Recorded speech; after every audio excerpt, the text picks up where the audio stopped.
riots at the Capitol show there were multiple calls for then-President Trump to condemn his supporters, with some of those calls coming from the former president's closest allies. This as lawmakers are set to take further action today in the investigation. Plus, Omicron strikes the Washington football team. The new variant sickening at least one staffer and a player also testing positive. This as the league toughens its rules when it comes to the vaccine. And the future of the torpedo factory taking center stage in Alexandria today. The major action local leaders could take as artists fight to stay where they are amid a push to move them somewhere else. Fox 5 at 5 a.m. starts right now.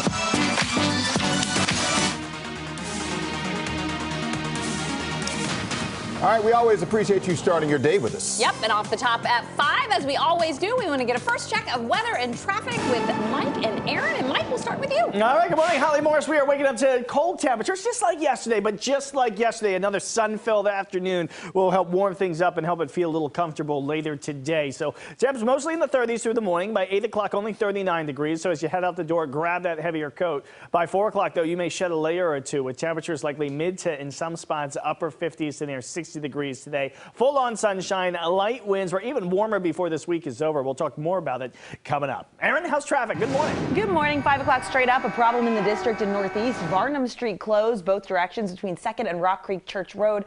Gas repairs detour there. We'll jump out and take a look at your majors around the district and Metro next. Back to you. Thanks, Aaron. Checking the morning's top stories. President Joe Biden will travel to Kentucky tomorrow to view damage from last week's devastating tornadoes.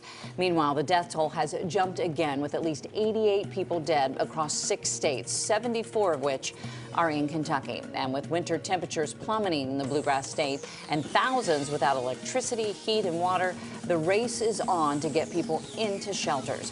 Also, police in several counties are now responding to reports of looting. Today, the full U.S. House will vote on whether to hold former White House Chief of Staff Mark Meadows in contempt of Congress. The House panel moved forward with pursuing the charge yesterday.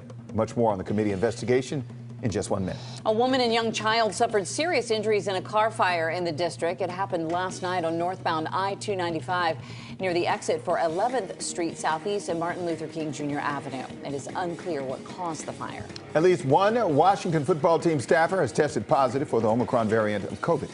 A player has also tested positive for the virus. We'll have much more on that in a live report from FedEx Field in just a few minutes. Meanwhile, 1 year ago today, this happened. Dr. Sandra Lindsay was the first person in the U.S. to receive the COVID vaccine. Now, since then, more than 237 million Americans have received at least one dose of the vaccine, and more than 60% of the population is fully vaccinated. We are learning explosive new details into what happened